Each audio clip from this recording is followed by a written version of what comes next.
Ողջույն հարգելի հանդիսատես, Հայաստանը հաստատակամորեն շարժում է դեպի Եվրամիություն, չնայած մեզ դեռևս ոչ ոք պաշտոնապես չի հրավիրել եւ ոչ ոք չի էլ սպասում, կարելի է ենթադրել։ Թվում էր, թե ներկայումս անվտանգությունը Հայաստանի սահմաններին պիտի որ ամենակարևոր թեման լիներ, սակայն Եվրամիության անդամակցելու հարցը արդեն իսկ խորհրդարանի օրակարգում է։ Նշանակում է սա էլ պակաս կարևոր թեմա չէ, այնպես որ անդրադառնանք նրան եւ տեսնենք, թե ինչ արձագանք կա այդ ամենի մասին նույն Եվրամիությունում։ Մինչ բուն թեմային անցնելը կցանկանայի խնդրել բաժանորդագրվել իմ ալիքին, որը մեծապես կօգնի իմ տեսանյութերի տարածմանը։ Շնորհակալություն։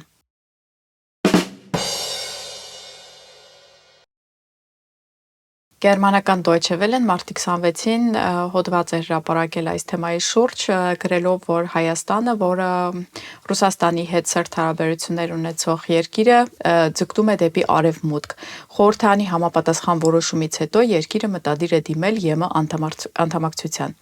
ՀՀ խորհրդարանի մեծամասնությունը երրորդ ընթերցմամբ կողմ է քվեարկել նման օրինագծին, սակայն փետրվարին կայացած քննարկումը բոյկոտվել է ընդդիմադիր ուժերի կողմից, որոնք այս օրինագիծն անվանել են քաղաքական բլեֆ առանց հաջողության հեռանկարի։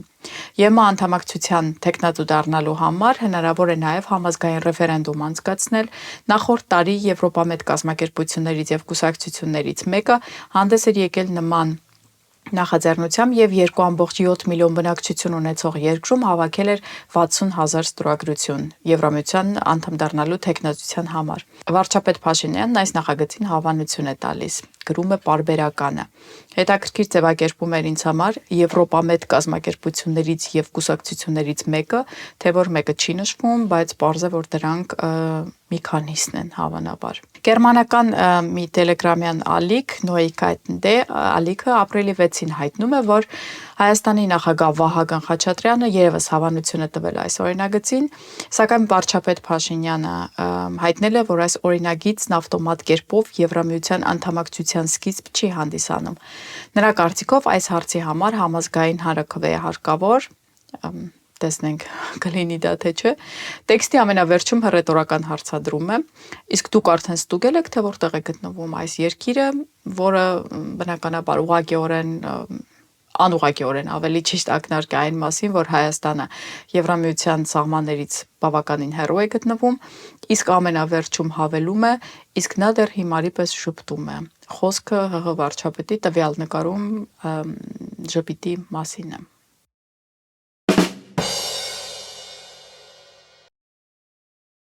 Թե որքանով են մեզ սպասում Եվրամիությունում դժվար չէ գուշակել, պատասխանը միանշանակ է, ընդհանրապես չեն սպասում,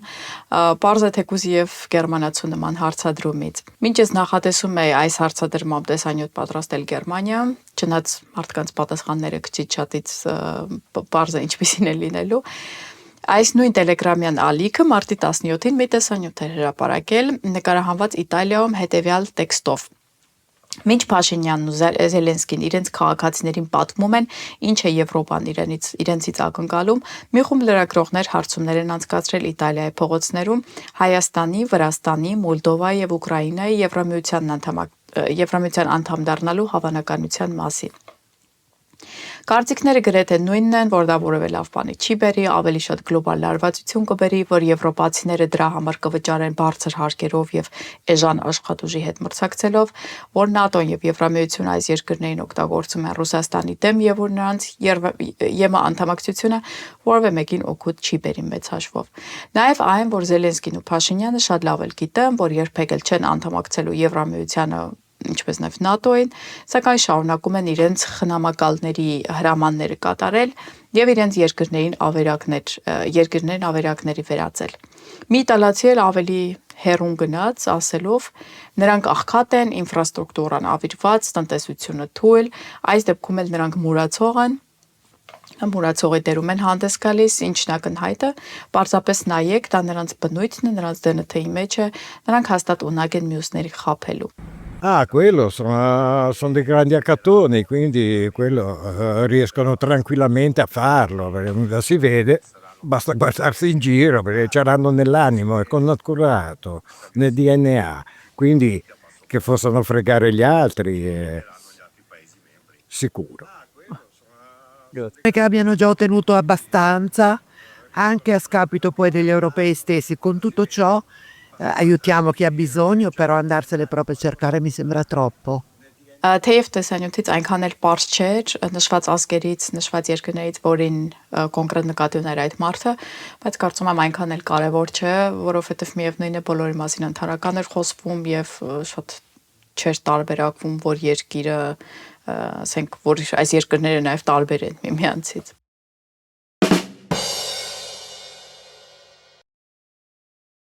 Եկեք վերհիշենք ԵՄԱ անդամակցության տեխնազու երկրների ցանկը։ Կապույտով նշված են ներկա անդամ երկրներ, ինչպես կարելի հասկանալ մուգ կանաչով անդամակցության տեխնազուները, որոնց հետ բանակցություններ են ընթանում, դրանք են Ուկրաինան, Մոլդովան, Սերբիան, Մոնտենեգրոն, Ալբանիան եւ Մակեդոնիան։ Բաց կանաչով անդամակցության տեխնազուները, որոնք արդեն հայցը դիմում են ներկայացրել, անդամակցության հայցադիմում դրանք են Բոսնիա եւ Հերցեգովինա եւ Վրաստանը, դեղինով Եվրամիության պոտենցիալ տեխնացուները, դա միայն Կոսովոն է, եւ կարմիրով անդամակցության տեխնացուները ընդհատված բանակցություններով, որը Թուրքիան է միայն առայժմ։ Հետաքրքիր մի փաստ, որը քչերին է հայտնի, Իսլանդիան երկար տարիների ընթացքում անդադար անդամակցության հայտ է ներկայացրել եւ նորից հետ վերցրել իր հայտը եւ 2015-ին վերջնականապես հետ է վերցրել իր անդամակցության հայտը, դրանով իսկ հրաժարվելով Եվրամիության անդամ երկիր լինելուց։ Ինչպես տեսանք, մոտ 1 տասնյակ երկրներ դեռևս երազում են, փորձում են Եվրամիության անդամ դառնալ, շարժվում են դեպի Եվրամիություն, իսկ ուր է շարժվում Եվրամիությունը։ Բոլորն էլ հասկանում են, որ Հայաստանի անդամակցության մասին խոսք անգամ լինել չի կարող, եւ եթե նույնիսկ օրերից մեկ օր հասնենք էլ նման կետի մոտ կանք նման կետին, հավանաբար մինչ այդ Եվրամիությունը այլևս գոյություն չի ունենա, որովհետեւ փլուզման եզրին է համենայն դեպս ես հուսով եմ եւ ինձ այդ մի քանի միլիոն մարդ ունի այդ հույսը։ Այս ամբողջ գործընթացի իմաստն այն է, որ ոչ մեծ կարևորություն ունեցող երկրներին փափուկ ուժի եւ կոռուպցիայի գործադրմամբ ստիպել կատարել իրենց կամքը, բարել իրենց երաժշտության ներքո, այսպես ասած, հարկ եղած դեպքում էլ օգտագործել որպես դնդանոթի կեր, ինչպես գերմանացիներն են ասում, ինչպես օրինակ Ուկրաինայի եւ նաեւ Վրաստանի դեպքում։ Եվ այնուամենայնիվ դեպի ուր է շարժվում Եվրոպան, Եվրամիությունը հաստատակամորեն շարժվում է դեպի պատերազմ։ Եվրահանձնաժողովի նախագահ Ուրսուլա ֆոն դեր Լայենը 2025-ի մարտի 3-ին հայտարարեց Եվրոպան վերազինելու Rearm Europe ծրագրի մասին։ Եվրոպան հազիվ կարողացավ դիմանալ 75 տարի, նույնիսկ ավելի քիչ, եթե Հարավսլավիայի պատերազմներն էլ հաշվի առնենք, մոտ 50 տարի կարողացավ դիմանալ առանց պատերազմի, դրանից երկար կարծես թե չի ստացվում։ Ֆոն դեր Լայենը 5 կետից բաղկացած պլան ներկայացրեց, որը մինչև 800 միլիարդ եվրո պետք է օգտագործի, ըստ այդ պլանի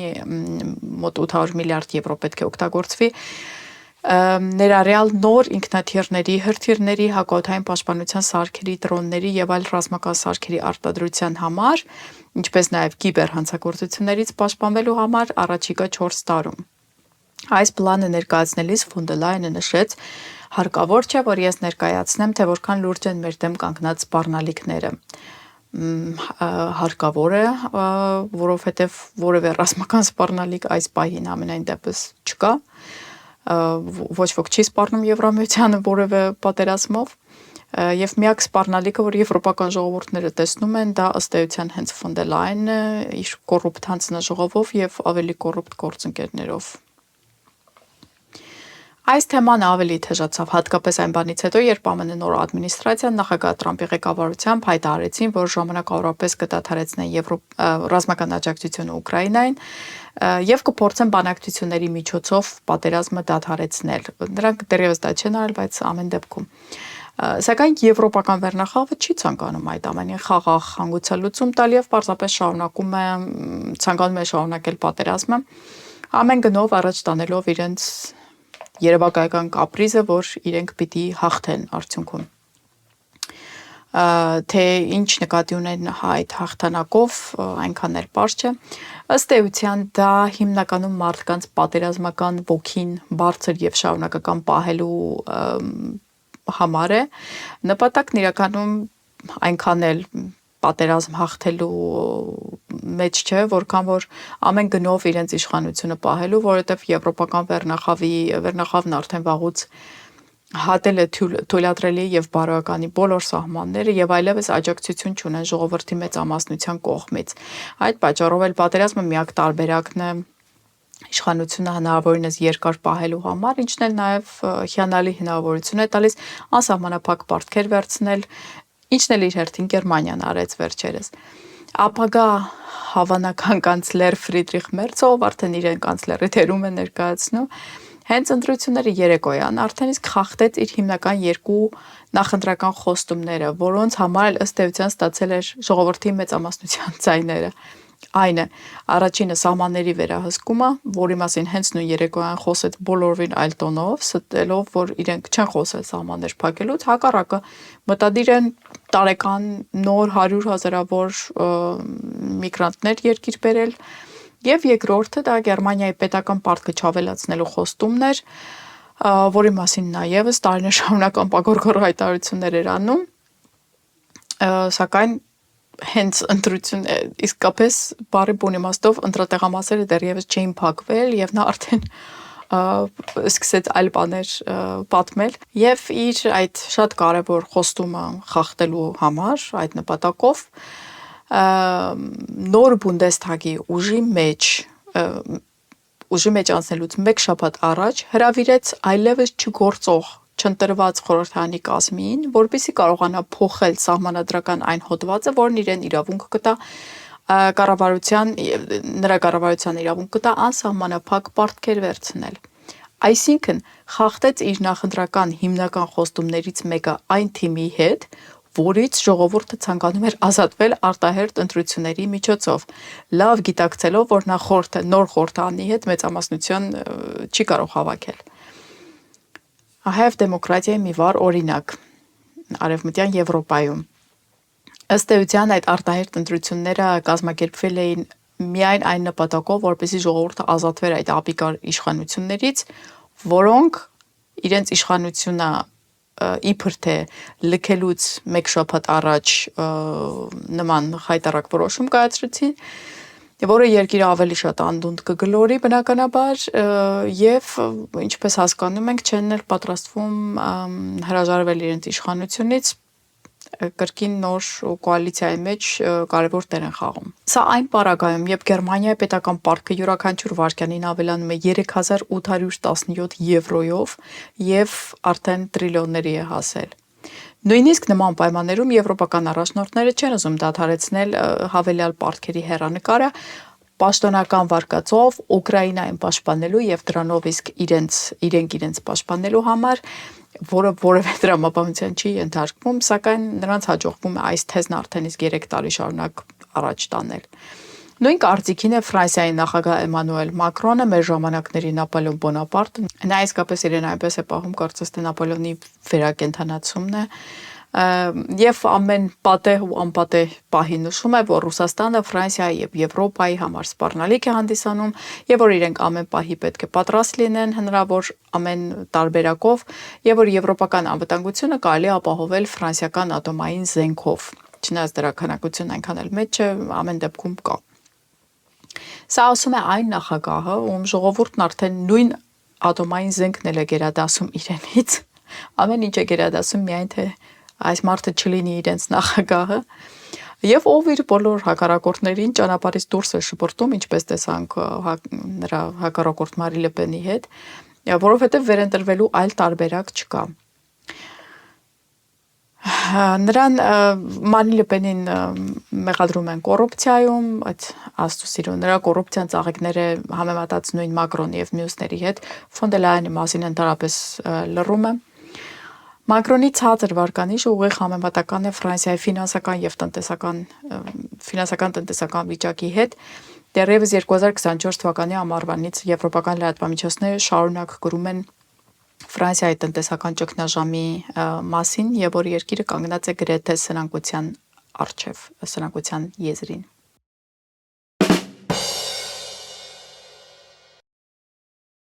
Այս ամենի ֆոնին եվրոպական երկրները մտածում են ոչ միայն պարտքերի շնորհիվ իրականացնել իրենց ծրագրած ռազմականացումը, այլ նաև օգտագործել մարդկանց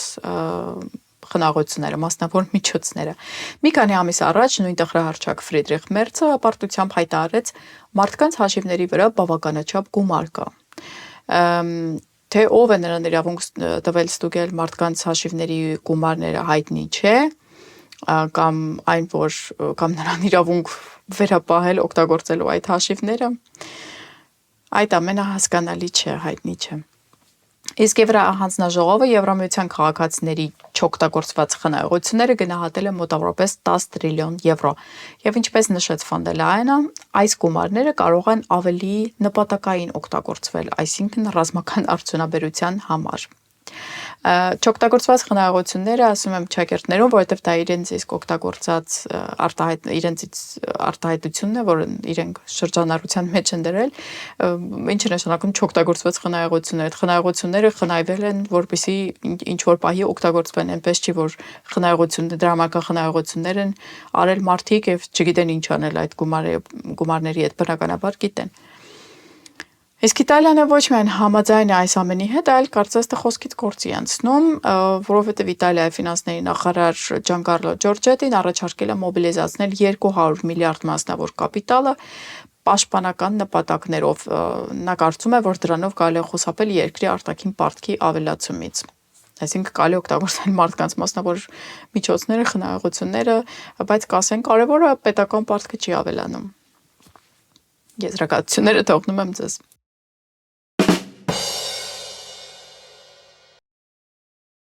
Հիշեցնեմ, որ 2022 թվականի փետրվարի 24-ից մինչ օրս Եվրամիությունը շուրջ 139.2 միլիարդ եվրո է տրամադրել Ուկրաինային։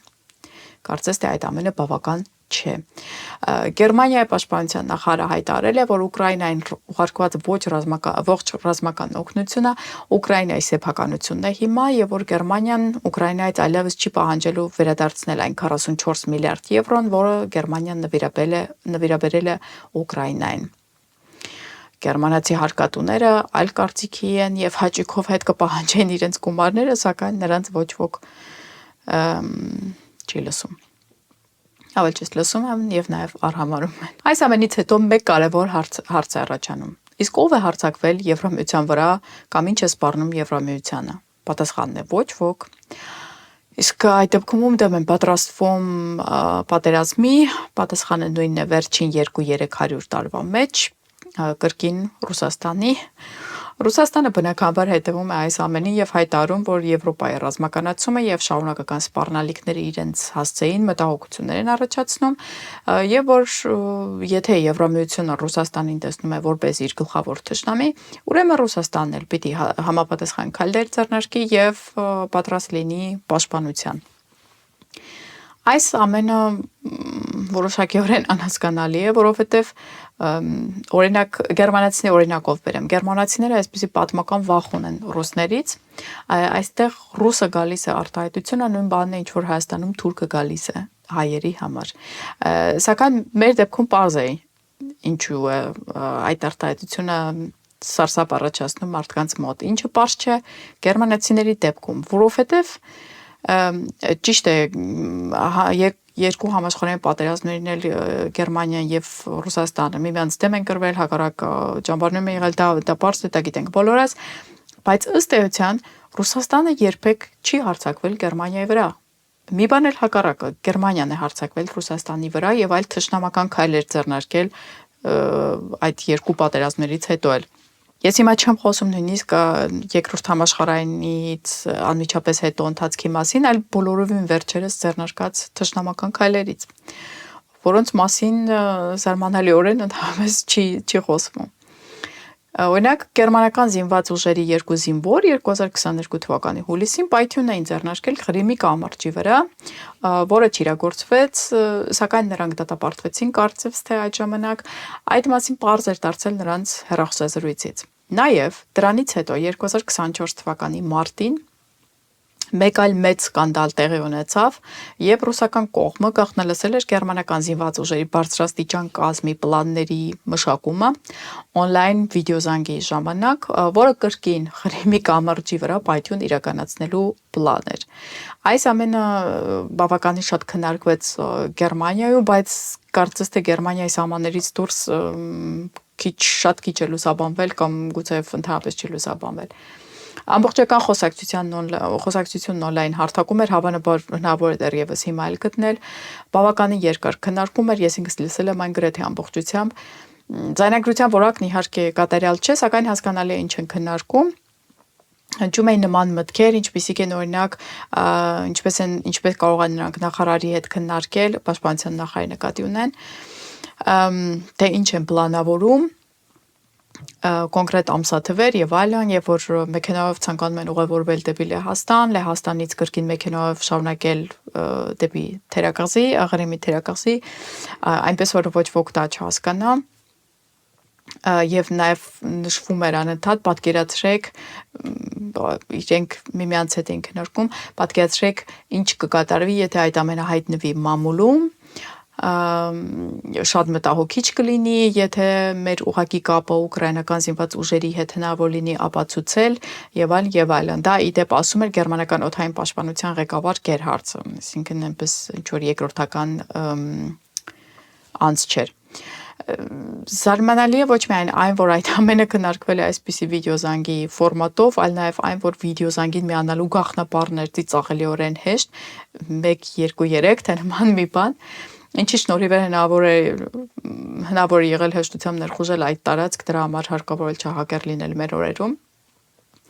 Եվ այդ բարձրաստիճան զինվորականները չէին էլ նկատել, որ մեկ այլ անձ է միացել իրենց զանգին։ Իդեպ վերջերս մեծ աղմուկ առաջացրեց նմանատիպ մեկ այլ միջադեպ, երբ ԱՄՆ-ի նախագահ Թրամփի թիմը on-line ինչ-որ հարթակում, սիգնալի չաթում կարծեմ, քննարկել էին Եմենին ռազմական հարվածներ հասցնելու թեման եւ պատահաբար իրենց չաթին էին ավելացրել ընդդիմադիր մի լրագրողի, ինչը այնքան էլ պատահաբար չէր հավանաբար տեղի ունեցել, սակայն դա իմ ենթադրությունն է, դա ինչ որ պաշտոնական տվյալ չէ։ Ամեն դեպքում այս ամենը շատ ակտիվորեն օրեր շարունակ քննարկվեց համաշխարհային մամուլում, ինչ-որ մեկնաբանություններով, ֆորումներում ամենուրեք այդ մասին էր, իսկ գերմանական սկանդալի մասին, գաղտնալսման սկանդալի մասին ընդհանրապես չխոսվեց, կարծես դա տեղի էլ չէր ունեցել։ Դրանից հետո մի բարձրաստիճան զինվորական, կարծեմ գեներալ էր, որը անձամբ ներկա չէր գտնվել այդ քննարկմանը, հյուր էր հեռուստատեսությամբ եւ լրագրողը հարցնում էր նրան այդ գաղտնի պլանի մասին եւ նա պարզապես ասաց, բայց ինչ կա զարմանալու, ՆԱՏՕ-ն պատերազմի մեջ է Ռուսաստանի հետ, մենք էլ ՆԱՏՕ-ի անդամ ենք, այնպես որ շատ նորմալ է այդ նման քննարկում ունենալը։ Հարցն այն է, որ այդ ժամանակ ավեջիշտ մինչ օրս 2022-ից մինչ օրս պաշտոնապես այնպես է ներկայացվում, որ պատերազմը Ռուսաստանի եւ Ուկրաինայի միջև է, այսինքն ՆԱՏՕ-ն ըստ էության պաշտոնապես դուրս է այդ ամենից, բայց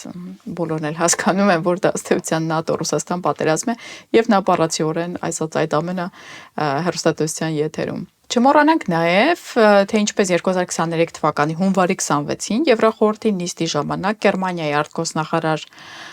Աննալենա Բերբոկը բաց տեսքով ասաց. մենք պատերազմի մեջ ենք Ռուսաստանի հետ, բառացիորեն։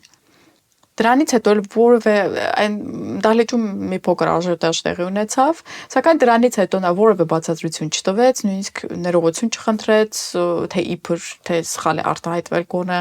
արտգործնախարարությունը ոչ մի ձև չմեկնաբանեց այդ արտահայտությունը, չնայած որ բոլոր լրատվականները դրա մասին էին գրում։ Այստեղ հարկ է նշել, որ փառք Աստծո Ռուսաստանում եւ արտերկրում ընդհանրապես Բերբոկին ոչ ոք լուրջ չի ընդունում, թե չէ այս արտահայտությունը միայն հեշտորեն կարող էր առիթ դառնալ ռուսների համար ուղղակիորեն հարվածելու Գերմանիային։ Եթե պատերազմի մեջ ենք, ուրեմն մենք էլ պատերազմում ենք։ Չնայած քանի որ այս տիկնոջ համար Գերմանիա եւ գերմանացիները զրոյական նշանակություն ունեն, դա դժվար թե նրան անհանգստացներ։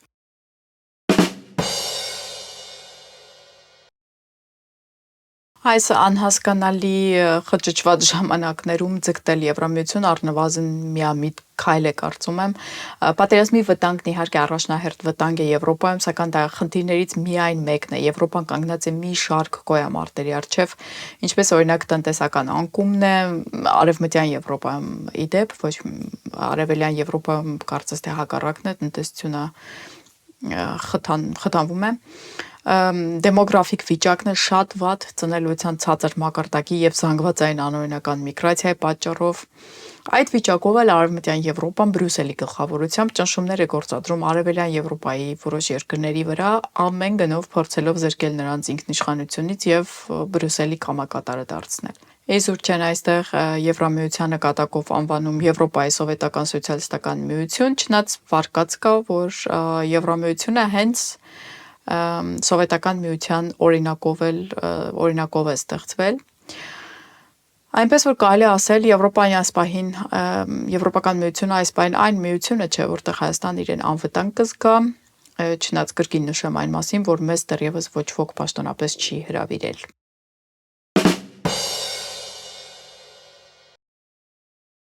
Հարգելի հանդիսատես, այսքանն էի պատրաստել այսօրվա համար, խնդրում եմ չմոռանալ սեղմել լայքի կոճակին եւ բաժանորդագրվել իմ ալիքին։ Կարող եք նաեւ կիսվել ձեր կարծիքով մեկնաբանությունների բաժնում, ինչպես նաեւ կիսվել այս տեսանյութով ձեր ընկերների եւ ծանոթների հետ, մեծապես օգնած կլինեք ինձ։ Շնորհակալություն ուշադրության համար, կհանդիպենք։